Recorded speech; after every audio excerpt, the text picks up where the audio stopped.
Thierry Lebel, hydroclimatologue et président du conseil scientifique de Chamonix. Gilles Bruno, météorologue, responsable de la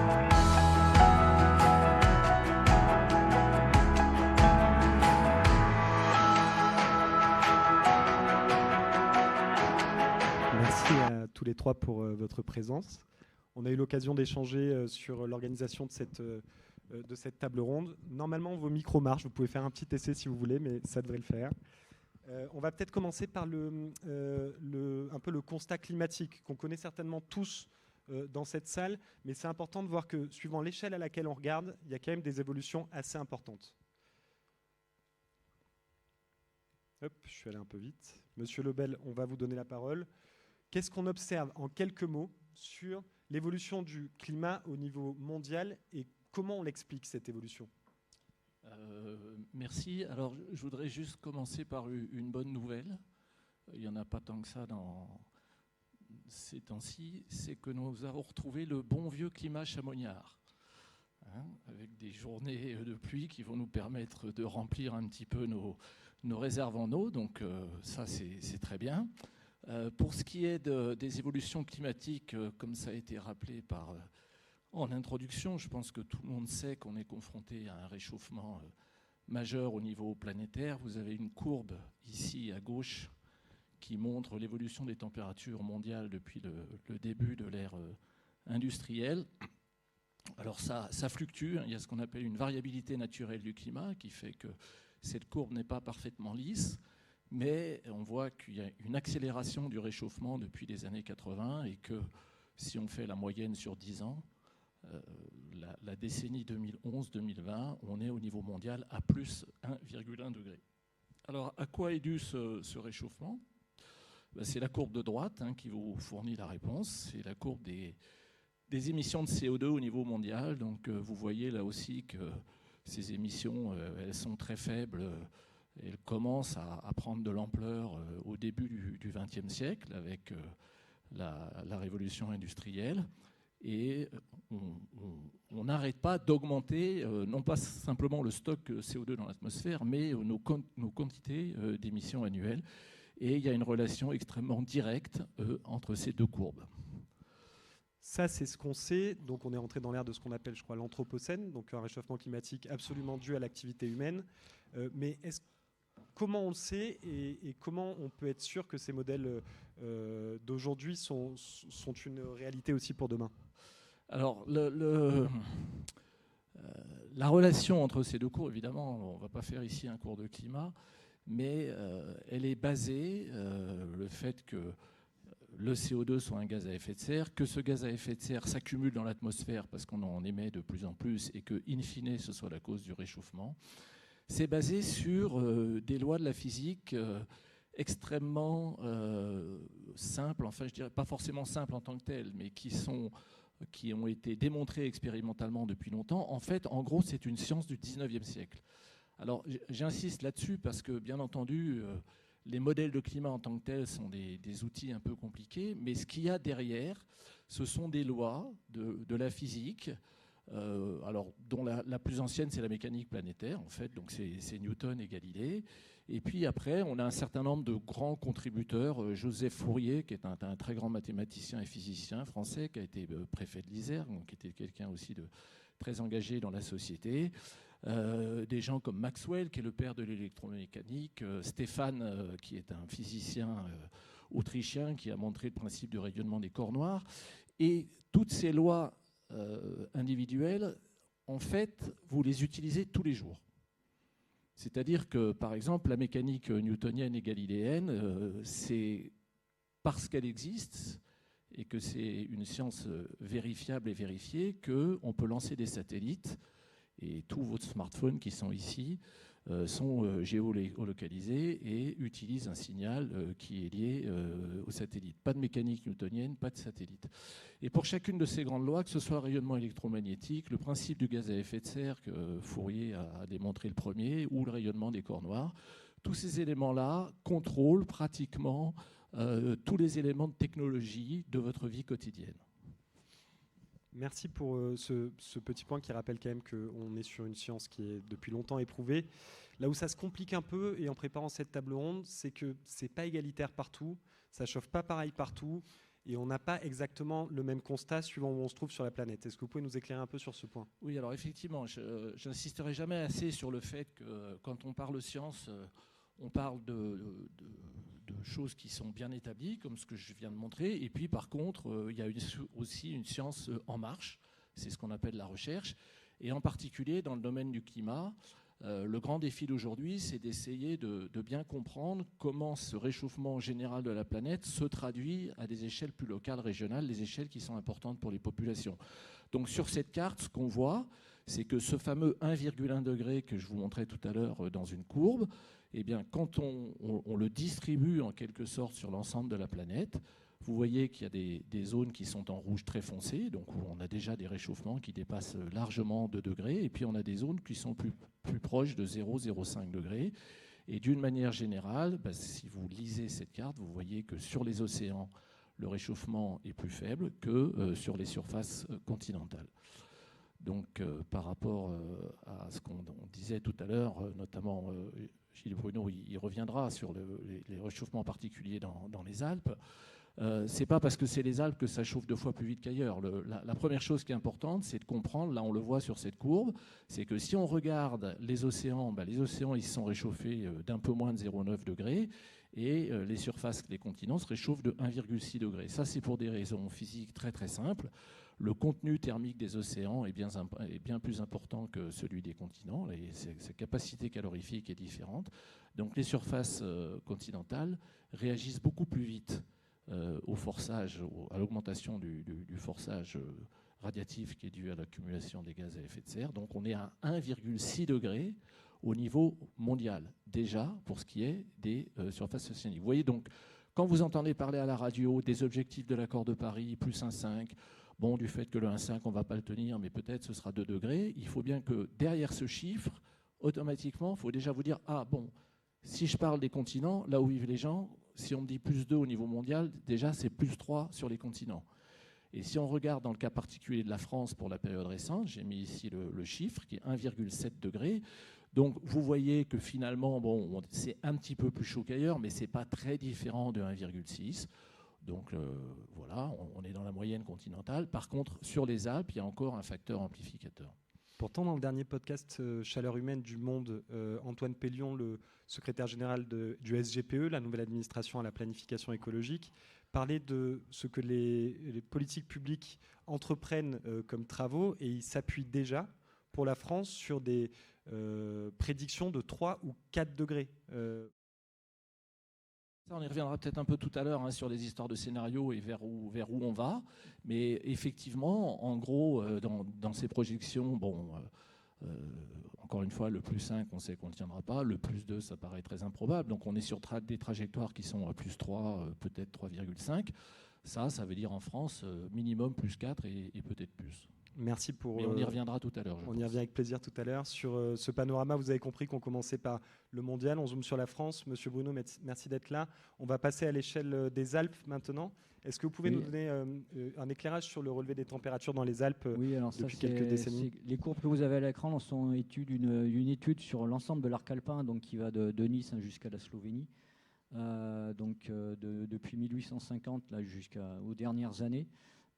Donc il y a plusieurs courbes parce que c'est issu d'un peu de modélisation. Il y a différents modèles, donc c'est pour ça qu'il y a des résultats qui divergent très très légèrement. Mais globalement, on voit très bien, donc, comme on l'a vu à l'échelle planétaire, déjà une variabilité d'une année sur l'autre. Et puis, par contre, on voit très bien une tendance générale à l'augmentation de la température. Donc le passé le plus lointain étant à gauche et le plus récent à droite.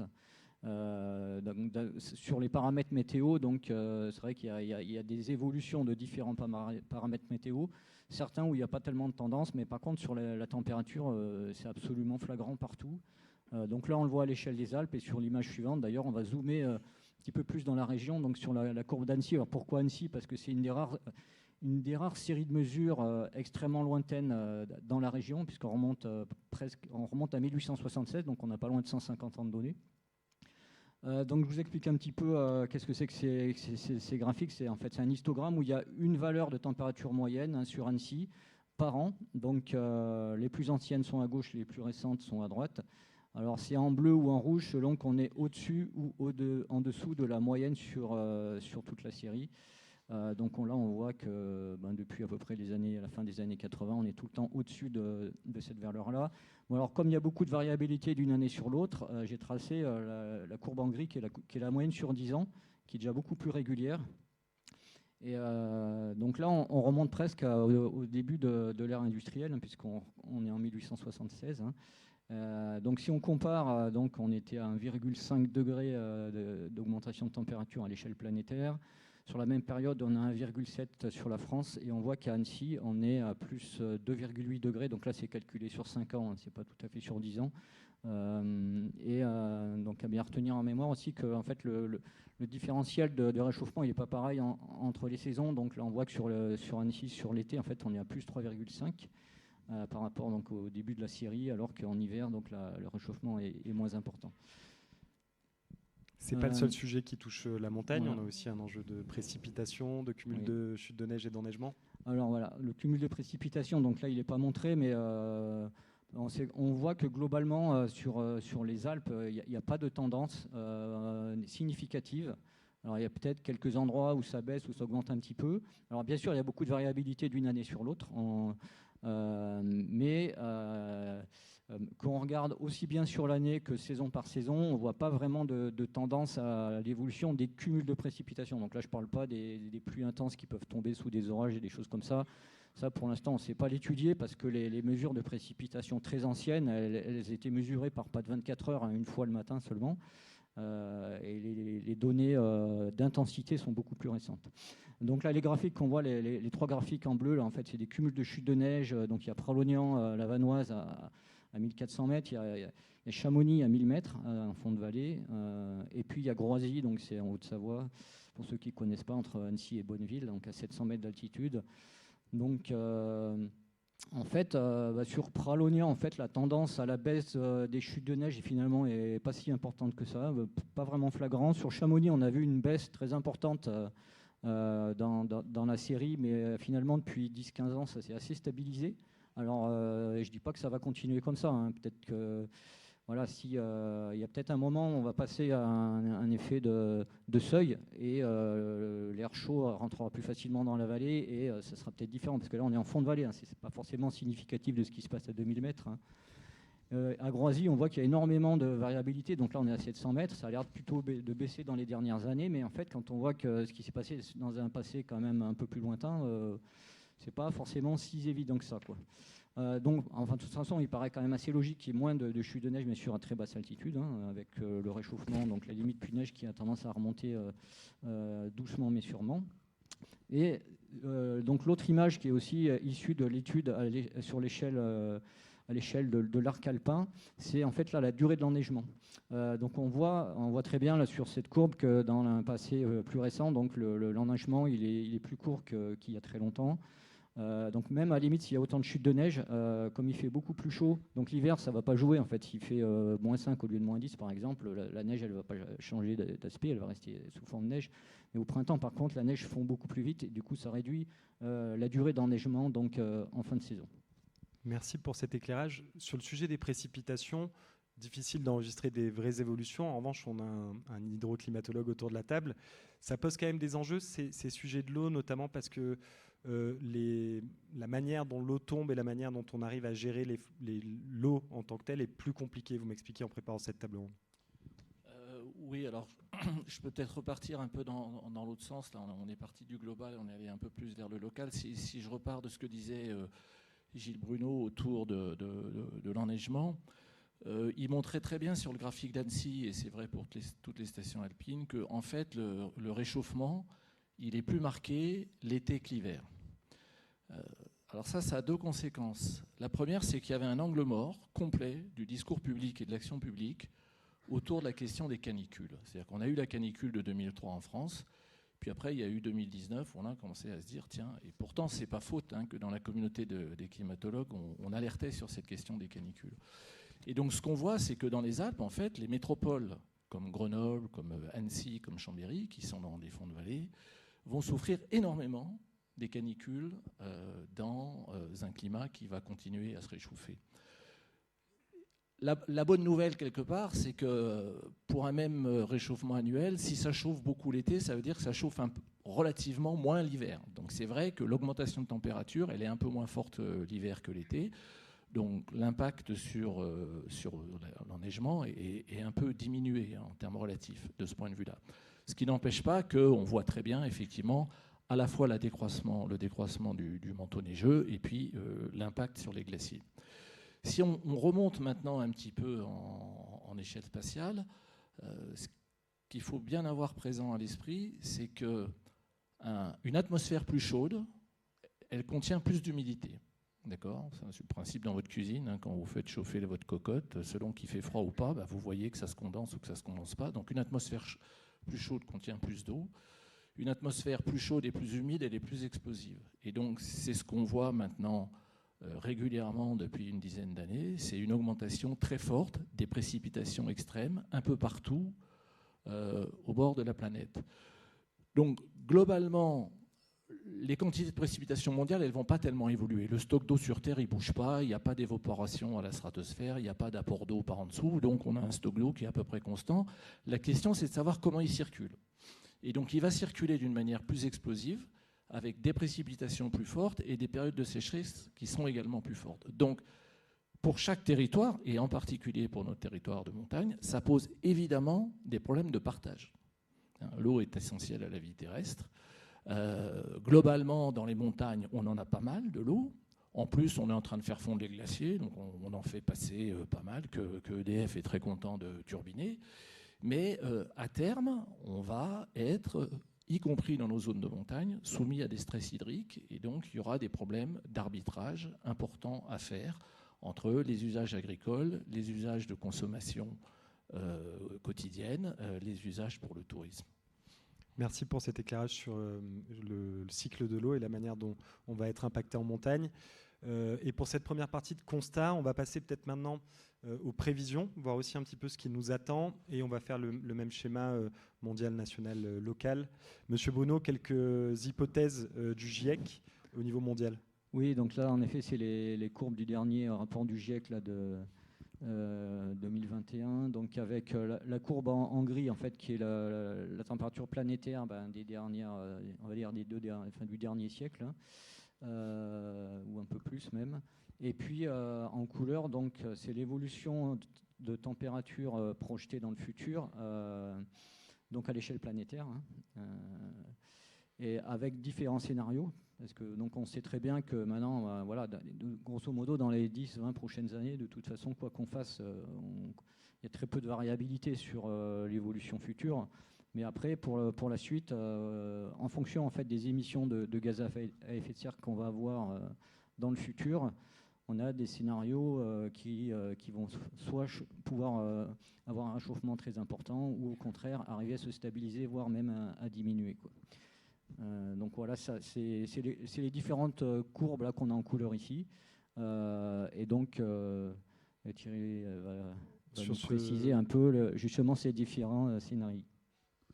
Oui, alors effectivement, ça c'est des courbes qui sont des moyennes globales. On peut refaire le petit exercice qu'on faisait tout à l'heure par rapport au réchauffement observé depuis le début du 19e. On a ici, à gauche, vous avez 3 cartes pour différentes hypothèses de réchauffement global à 1,5, 2 et 4 degrés. Et vous voyez qu'il y a le maintien de ce réchauffement différencié, c'est-à-dire que ce contraste entre les océans et les continents va perdurer.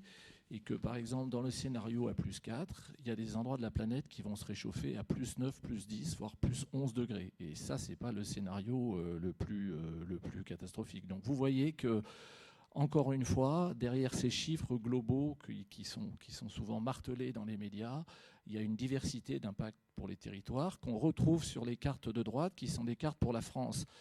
Et donc ce que vous voyez, en gros, c'est que dans le cas français, comme partout, les territoires côtiers vont se réchauffer moins vite. Vous voyez très bien ce gradient de réchauffement. Donc là, il y a c'est pour 2 hypothèses. En haut, c'est ce qu'on appelle, alors je l'expliquerai tout à l'heure, ce qu'on appelle le RCP 4.5. C'est un scénario d'accumulation de gaz à effet de serre dans l'atmosphère. L'autre, c'est le 8,5, donc c'est le plus chaud. Vous voyez que pour le 4,5, en gros, alors il y a l'hypothèse basse, moyenne et haute. Hein, ça, c'est dû aux différentes trajectoires des modèles. Mais ce que vous voyez, c'est qu'on est à plus 3 degrés, en gros, par rapport à la moyenne début de siècle, début du XXe siècle. Et puis, dans le scénario pessimiste, on est à plus 4,8. Alors là, la mauvaise nouvelle, c'est que ces cartes-là, c'est des cartes qui ont été produites par des collègues de Météo France à Toulouse. On ne les a pas encore pour les simulations du GIEC du dernier exercice. Donc ça, c'est les cartes qui correspondent aux simulations qui avaient été faites pour l'accord de Paris en 2015. Et aujourd'hui, on est plutôt passé pour le scénario médian du haut. On est plutôt passé de quelque chose qui est plus vers 3,5, 3,8 degrés. D'accord. Donc, et ça, c'est la trajectoire. C'est-à-dire que le 4,5 aujourd'hui, c'est vraiment quelque chose auquel vraisemblablement on n'échappera pas. Et donc, ça renvoie à ce que vous disiez tout à l'heure. Effectivement, dans les directions de la prospective économique, en fait, ce sur quoi on travaille, c'est un réchauffement national qui risque d'être très fort, très, très probablement autour de 4 degrés. Bon, c'est le moment confession de cette table ronde. Je pensais être un peu informé sur les sujets de réchauffement climatique. Et après 1 heure de préparation avec M. Lebel, il dit « Mais vous savez, les sujets de RCP, de SSP, c'est évident. » Et là, je lui dis « Non, je suis désolé, ce n'est pas évident du tout pour moi. Est-ce que vous auriez la gentillesse de vulgariser ces travaux du GIEC et de m'expliquer un peu plus précisément ce qui se cache derrière ces modélisations ?» Parce que c'est, même pour des gens qui s'intéressent à ce sujet, ce n'est pas toujours facile de comprendre les différents scénarios. Oui, alors je crois que c'est un bon point, effectivement, parce qu'il y a beaucoup de gens qui commencent à être familiers de ces différentes courbes. La manière dont on les produit, ça peut paraître un peu plus nébuleux. Alors, en fait, ce que je vous montrais tout à l'heure, là, les RCP, je reviens à ce que je disais au début, ça, c'est la science qu'on connaît. C'est-à-dire que vous donnez aujourd'hui à un climatologue, vous lui dites, j'ai une teneur de gaz à effet de serre, enfin, on va parler de CO2, il y en a d'autres, mais pour résumer, parlons du CO2, qui a une longue durée de vie, c'est celui qu'on produit le plus. En gros, au cours des 2 derniers millions d'années, on est resté dans une teneur. Alors, ces teneurs sont mesurées en ppm, des parties pour million, on ne rentre pas dans le détail, peu importe, ce qui compte, c'est les chiffres qu'on va mettre derrière. On est resté entre 180 et 280 ppm depuis 2 millions d'années. D'accord ? Et là-dedans, on a eu des glaciations, enfin, on a eu plein de choses. Aujourd'hui, on est à 420. D'accord ? On est à 420, on était à 300 au milieu du XXe siècle. Donc là, on fait une expérience grandeur nature sur ce que c'est qu'une planète à plus de 400 ppm de CO2, et on sait qu'on va aller, le 550, il est inévitable aujourd'hui. Donc vous donnez ça à un climatologue, il vous dit, la température d'équilibre, je vous la calcule, pas de problème, c'est les différentes lois que je vous ai montrées tout à l'heure. La question, c'est de dire, bon, mais comment, vous me dites aujourd'hui on est à 420, vous me dites qu'on va à 550, mais bon, est-ce qu'on pourrait aller à 600 ou à 700 ou à 800 ? Comment on fait ? Et les fameux RCP que je montrais tout à l'heure, là, alors les 4,5, 8,5, ils sont étalonnés. Bon, là aussi, c'est un peu barbare. C'est des suppléments de forçage radiatif en watts par mètre carré. On ne va pas rentrer dans le détail. Mais comment on fait pour dire, pourquoi est-ce qu'on irait plutôt vers un RCP 4,5 hein, les RCP, c'est les trajectoires de concentration de gaz à effet de serre. Si vous me les donnez, c'est la partie droite du graphique qui est là. Je le passe dans un modèle climatique et je vous sors les courbes. Mais qu'est-ce qu'il y a avant ? Comment je produis mon RCP ? Eh bien, comment je produis mon RCP ? Je le produis avec un autre acronyme barbare, et toujours qui est un acronyme anglais, désolé, SSP, qui sont les Socio-Economic Shared Pathways. En fait, c'est des trajectoires partagées d'évolution de nos sociétés, ces fameux SSP. D'accord ? C'est là que ça devient intéressant, c'est qu'en fait, on commence à rentrer dans des logiques de politique publique et que la manière dont on prévoit le climat dépend évidemment de la manière dont notre société va tourner. C'est comme ça que les scientifiques travaillent aujourd'hui pour ces différents scénarios. Exactement. Et donc, ces fameux SSP, enfin, j'ai fait un petit graphique là où on montrait en quoi elles correspondent. En fait, ce qu'il faut comprendre, c'est que ce sont des narratifs. Donc, la science du climat aujourd'hui, c'est une science de physiciens. Dès qu'il la partie droite que je montrais tout à l'heure, encore une fois, vous nous donnez une concentration de gaz à effet de serre, on va le rentrer dans des modèles et on va vous produire des températures avec des marges d'incertitude, mais on sait très bien ce qu'on fait. Par contre, la partie amont, c'est un travail qui est aujourd'hui intrinsèquement pluridisciplinaire. C'est-à-dire qu'on va travailler avec des économistes, on va travailler avec des spécialistes de la biodiversité, avec des spécialistes des écosystèmes qui sont capables de vous dire comment va évoluer un écosystème en fonction d'un forçage en température ou d'un forçage en CO2. Parce qu'une forêt, elle est sensible, voilà, plus de CO2, ça peut être très bien pour la forêt, plus ou moins d'eau. Donc on va intégrer tout ça et on va construire un narratif. On va se dire comment on va se projeter dans le monde de demain. Et je pense que c'est au cœur du sujet d'aujourd'hui, c'est-à-dire typiquement comment le monde de la montagne se projette dans l'univers de demain. Et ces narratifs, ils ont été découpés, alors ici vous voyez, en 5 grands scénarios. Celui du milieu en vert, c'est ce qu'on appelle middle of the road, c'est-à-dire, bon, en gros, c'est un peu un combiné de tout ça, c'est plus vraisemblable. Le 1 en bas à gauche, et donc vous voyez sur ce graphique, selon ces narratifs, vous avez en bas, vous vous promenez de la gauche vers la droite, vous avez des défis croissants pour l'adaptation, et puis quand vous êtes du bas vers le haut sur l'axe de gauche vertical, vous avez des défis croissants pour l'atténuation. Donc, tout le sujet auquel on est confronté, on sait qu'on réchauffe, on sait qu'on va continuer à réchauffer parce qu'on va continuer à émettre, à moins d'un effondrement économique mondial, on sait que les émissions vont continuer à augmenter pendant un certain temps. Et donc, on sait traduire ça, encore une fois, en réchauffement de température. Toute la question, c'est de savoir, selon le narratif qu'on a de l'évolution de nos sociétés, est-ce qu'on va devoir surtout s'adapter ou est-ce qu'on va pouvoir quand même avoir un potentiel d'atténuation.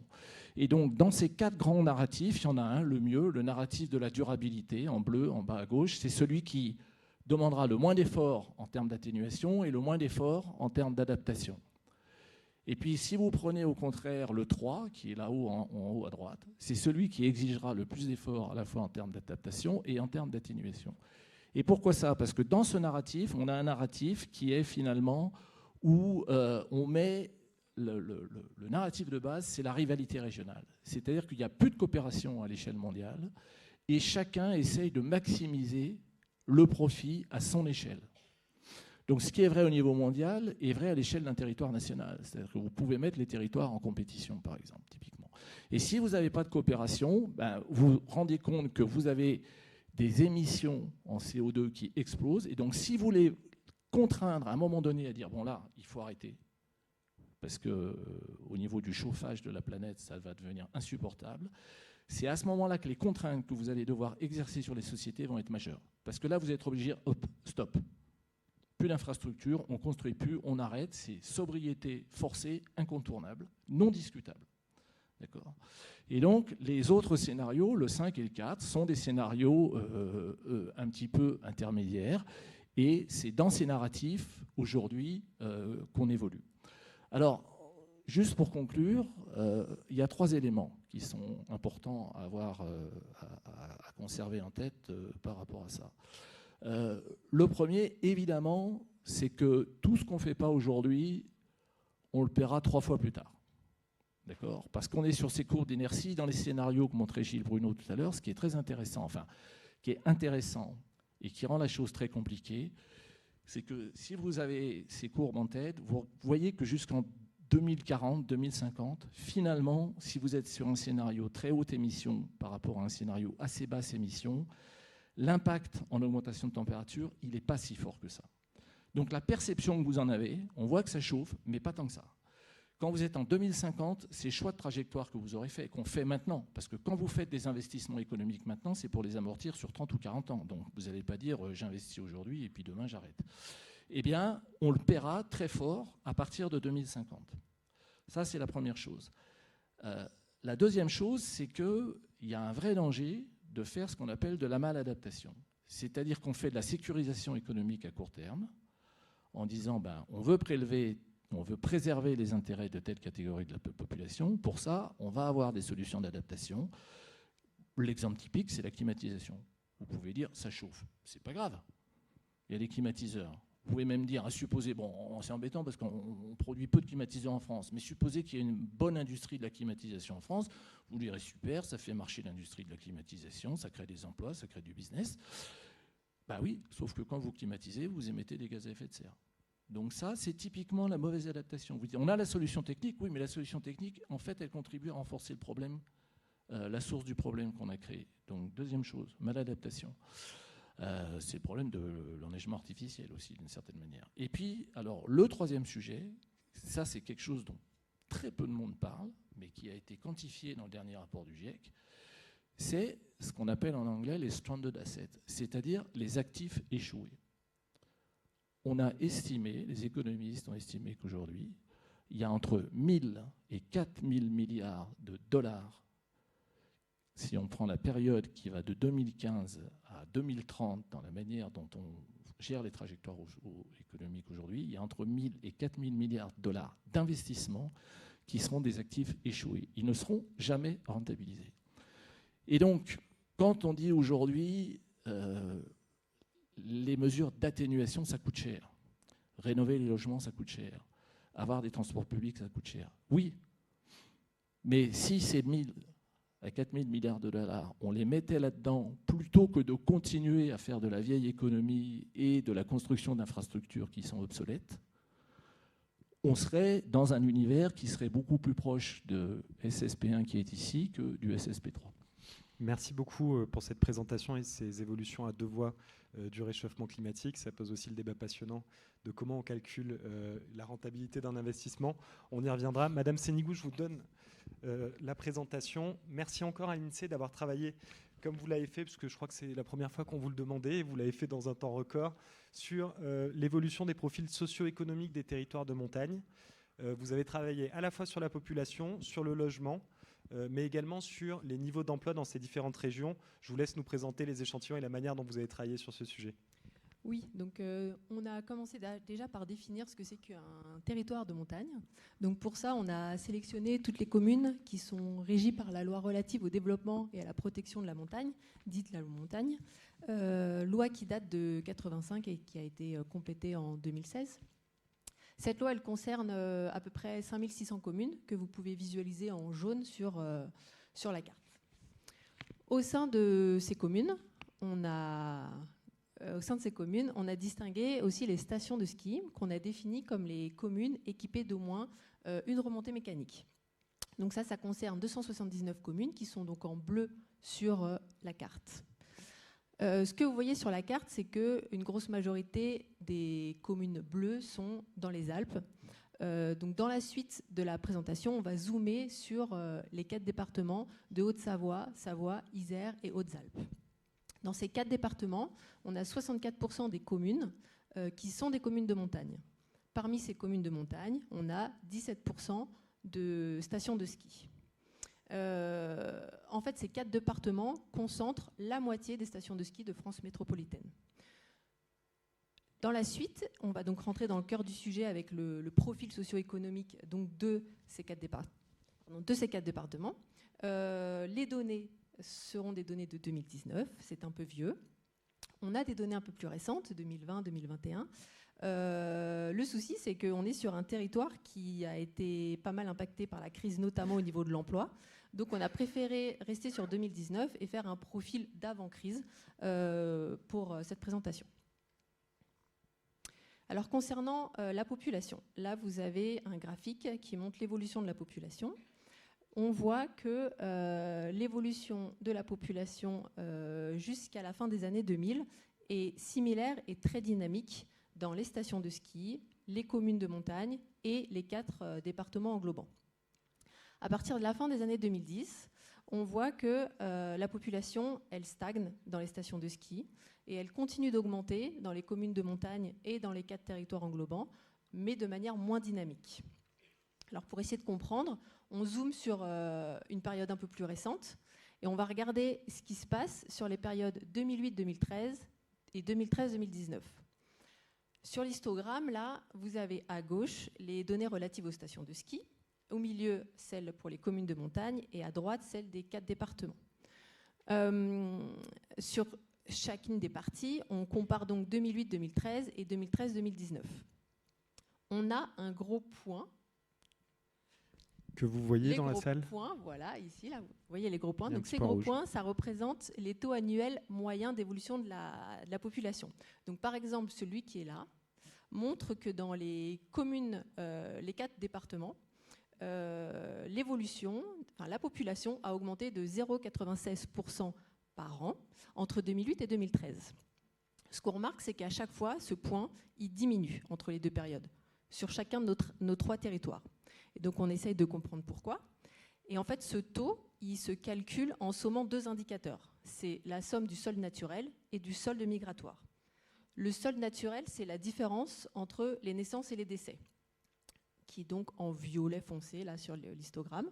Ce qu'on voit, c'est que ce violet foncé, il diminue légèrement. Donc, il y a une légère baisse du solde naturel dans les 3 territoires. Et on observe donc aussi le solde migratoire, qui est donc l'écart entre les personnes qui viennent s'installer sur le territoire et les personnes qui quittent le territoire. Et là, on voit qu'à chaque fois, ce solde migratoire est en net recul sur chacun de nos 3 territoires, même s'il reste positif dans les communes de montagne et dans les 4 départements englobants. Par contre, il est négatif dans les stations de ski et cet écart continue d'augmenter. Donc ce qu'on a regardé, c'est pourquoi le solde migratoire, enfin pas pourquoi, mais quel est le profil, qu'est-ce qui explique que le solde migratoire est négatif dans les communes de montagne. Donc là, on a regardé ce qui se passait entre 2019 et 2018, et ce dont on se rend compte, c'est que quel que soit le profil, le solde migratoire est négatif dans les stations de ski. C'est-à-dire que quelle que soit la tranche d'âge et quelle que soit la catégorie socio-professionnelle, on a un déficit migratoire. Donc, il n'y a pas un profil qui ressort, c'est tout le monde quitte les stations de ski.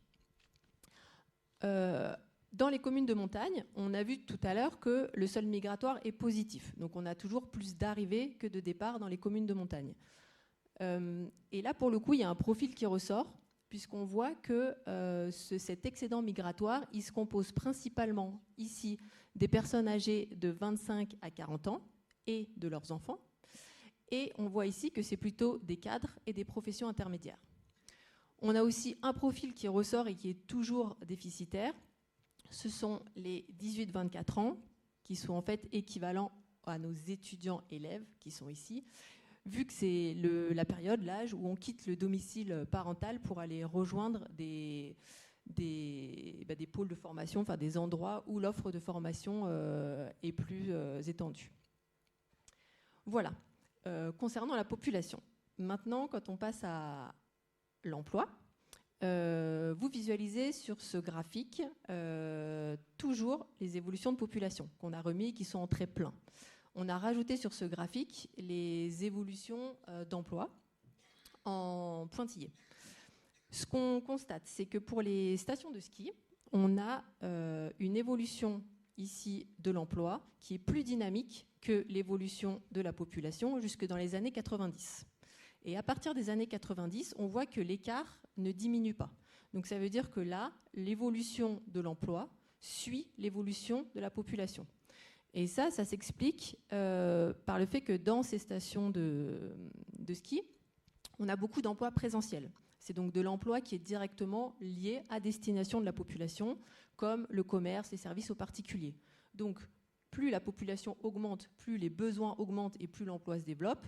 Et à l'inverse, si l'emploi diminue, eh ben l'emploi diminue également. Dans les communes de montagne, tout comme dans les 4 départements englobants, là, on voit que les courbes de l'emploi et de la population sont similaires jusque dans les années 2000. Ensuite, on voit que l'emploi est un petit peu plus dynamique que la population et que le phénomène s'inverse sur la période d'après. Donc là, dans ces territoires-là, on a de l'emploi présentiel aussi, mais on a de l'emploi productif. Donc là, c'est l'industrie, la construction, les services aux entreprises. Donc ces emplois ont dû se développer dans les années 2000 et ont connu un frein, certainement avec la crise de 2008, à partir de 2008. Voilà. Souvent, quand on étudie un territoire, on compare le nombre d'emplois offerts sur ce territoire au nombre d'actifs occupés sur le territoire pour caractériser ce territoire. Là, ce qu'on a, c'est que dans nos stations de ski, on a donc 103 emplois pour 100 actifs occupés, ce qui fait qu'on a un peu plus d'emplois que d'actifs occupés, et donc on définit ça comme un pôle d'emploi. Alors, il faut faire attention puisque les stations de ski sont un petit peu particulières. On a quand même 37% des emplois qui est de l'emploi touristique et on a de l'emploi qui est qui suit une saisonnalité très forte. Donc, ce qu'on va dire pour l'instant, c'est que les stations de ski sont des pôles d'emploi à un certain moment de l'année. Les communes de montagne, elles, au contraire, elles ont moins d'emplois, elles offrent moins d'emplois que d'actifs occupés. C'est donc des zones périurbaines. C'est des zones où les gens viennent y habiter, souvent pour le cadre de vie, mais pas forcément pour y travailler. On a dit que les stations de ski étaient des pôles d'emploi. On a quasiment un emploi pour un actif occupé, au moins à un moment de l'année. Et donc ce qu'on fait en général, c'est qu'on regarde les profils des actifs occupés et des emplois offerts pour voir si ça match ou s'il y a un déséquilibre. Là, en l'occurrence, on observe un léger déséquilibre puisqu'on a 12% des actifs occupés qui résident dans le territoire qui sont des cadres, alors qu'on n'a que 9% d'emplois de cadres sur le territoire. Le phénomène s'inverse pour les employés et pour les postes en CDD. Ce qui fait qu'on a des personnes qui habitent dans les stations de ski et qui vont travailler ailleurs, et on a des personnes qui viennent dans les stations de ski juste pour y travailler, ce qu'on appelle des navetteurs. Et dans nos stations de ski, on a un tiers des emplois qui sont pourvus par des navetteurs.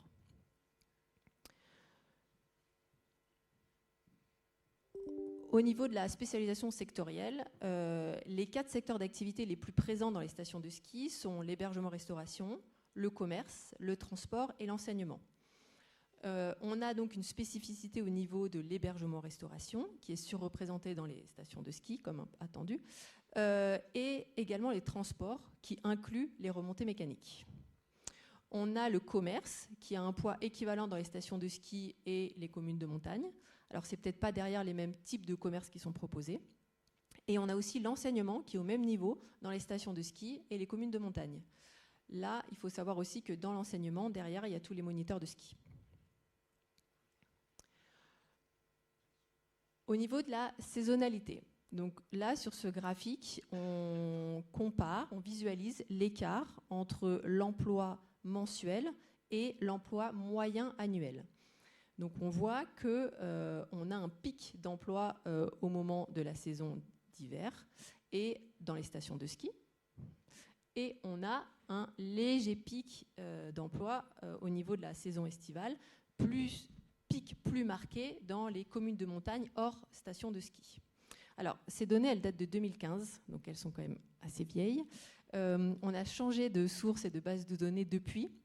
Donc c'était un petit peu compliqué de refaire dans les délais impartis avec la nouvelle source ce graphique-là pour essayer de voir si finalement la saison estivale s'est un peu plus développée quand même dans les stations de ski. Donc ce qu'on a juste regardé, on a fait un zoom sur la Haute-Savoie, donc on ne distingue plus les stations de ski des communes de montagne, on a tout le monde en même temps. Et là, on regarde les volumes d'heures rémunérées.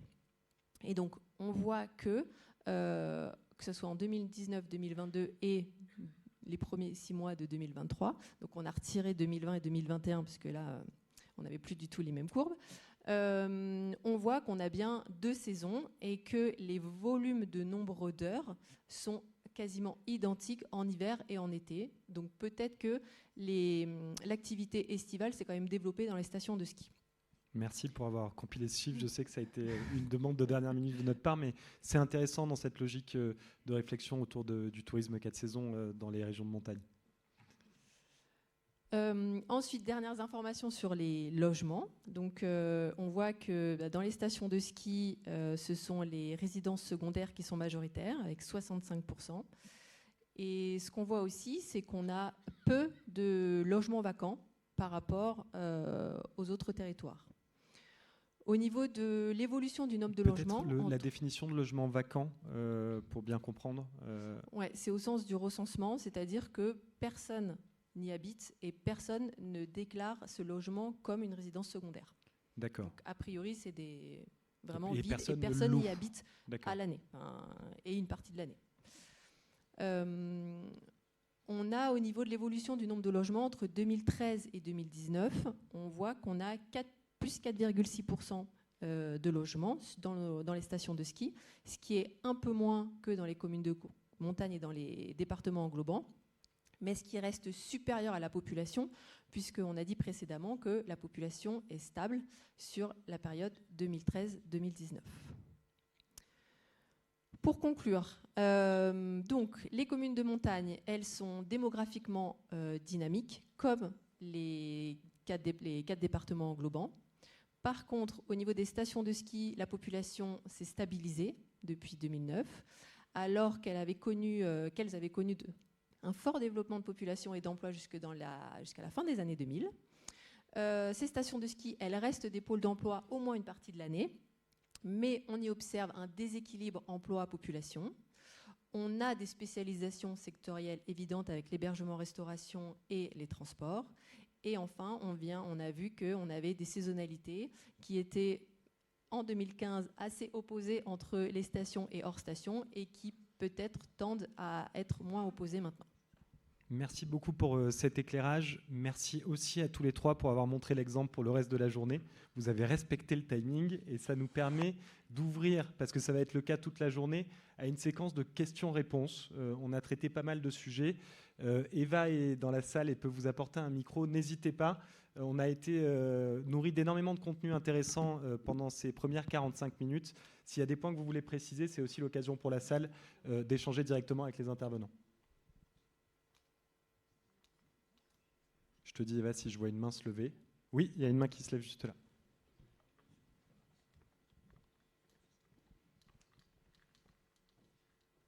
Merci. Bravo. Il y a plein de choses nouvelles. Donc, Sylvain Charlot pour Atout France. J'avais une question plus qui relève de la précision sur ce que vous appelez les actifs échoués, qui me paraissent être des sommes colossales.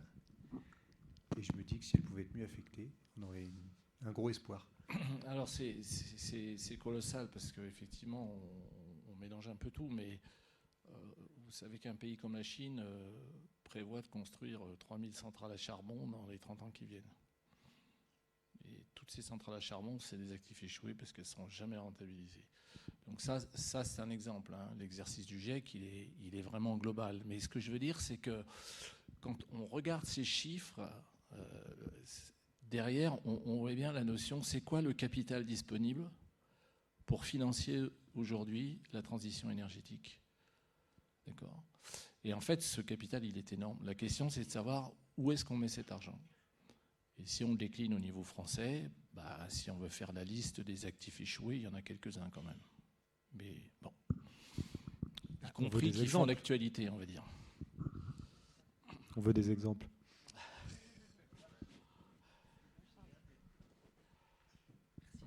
Oui, une petite question sur les SSP. Vous évoquez que finalement le système d'économie globalisé, d'un libre-échange mondialisé, serait finalement plus vertueux qu'un système, on va dire, plus continental. Or, quand même, on a tout de même l'impression que le réchauffement est aussi lié à ce transport international de fret de marchandises et que les perspectives des autoroutes de la soie ne soient pas forcément tout à fait vertueux. Alors, ce que vous aurez remarqué, c'est que dans les deux scénarios de droite, il y en a un qui est vraiment la compétition internationale et un autre qui est justement beaucoup plus le modèle actuel, en fait. Hein. Donc, c'est un modèle où on pourrait faire de l'atténuation de façon forte. Par contre, on aurait de gros défis d'adaptation. Ça, c'est plutôt le prolongement de ce qu'on fait aujourd'hui. Celui en haut à gauche, c'est vrai que c'est un gros point d'interrogation. Bon, là, c'est pas le scientifique qui parle. Hein. Moi encore, je suis climatologue, donc je suis pas économiste, je suis pas socio-économiste. Bon, en tant que citoyen, j'ai quelques notions des difficultés auxquelles on est confronté. C'est vrai que sur le papier, si vous raisonnez en France, c'est Jean-Marc Jancovici qui dit ça très bien. Tout ce qui est bon pour l'emploi, pour le commerce extérieur et pour la sobriété carbone, c'est des choses qu'on devrait favoriser. Donc clairement se pose la question de la compétition mondiale derrière ça. Pour autant, le fait de se dire qu'on puisse, et c'est ce qui semble se passer actuellement, aller vers un monde complètement fragmenté et non coopératif, ça pose aussi des problèmes. Un monde non coopératif, c'est de la guerre. Je ne sais pas si vous avez jamais pensé à l'impact. Ça va vous paraître peut-être ridicule et déplacé, ce que je dis là. Mais l'impact carbone de la guerre en Ukraine, c'est juste délirant en termes de prélèvement de ressources et d'émissions. Donc, quelque part, j'ai bien précisé que ça, c'est des narratifs. Le mot est très important, c'est-à-dire l'histoire qu'on se raconte de là où on veut aller demain, de comment on se projette là-dedans. Et donc, les scientifiques, les modélisateurs économistes qui travaillent là-dessus, ils essayent de transformer ça dans des chiffres. Alors, les marges d'erreur, je ne vous en parle pas, hein, elles sont bien entendu très importantes, mais elles ont cet avantage de nous aider à projeter dans un monde et à se dire, oui, probablement, il y a une forme de consensus, enfin, consensus, c'est peut-être pas le mot, mais en tout cas, il y a de plus en plus de gens qui pensent que la mondialisation a été une catastrophe à bien des égards, et que donc il faudrait peut-être réfléchir à la réfréner un peu. Pour autant, si tourner le dos à la mondialisation, c'est aller vers un monde qui soit complètement fractionné, dans un monde fractionné, il n'y a plus de gouvernance climatique, il n'y a plus d'accord climatique, c'est chacun pour soi. Et donc c'est un petit peu ce que raconte aussi ce scénario numéro 3, je pense. Merci pour vos questions. Est-ce qu'il y en a encore peut-être une dernière ? Alors, peut-être une dernière pour madame. Vous nous avez évoqué tous les chiffres concernant des stations et puis des communes de montagne au niveau français. Est-ce que vous auriez des tendances qui pourraient être équivalentes ou différentes sur des stations qui se trouveraient dans d'autres pays européens de montagne comme l'Italie, l'Autriche ou l'Allemagne ? Alors là, pour aujourd'hui, non, ça je n'ai pas. J'ai réfléchi à si on peut éventuellement avoir ça à l'INSEE. J'en suis pas sûre, à moins qu'il y ait certaines données Eurostat, mais après c'est compliqué de récupérer des données étrangères qui passent pas par Eurostat. Merci. En tout cas, il me reste à vous remercier chaleureusement pour tout le travail que vous avez mené tous les trois pour préparer cette table ronde de constat. Et je vous souhaite un très bon après-midi. Merci beaucoup pour tout ce que vous avez fourni comme boulot.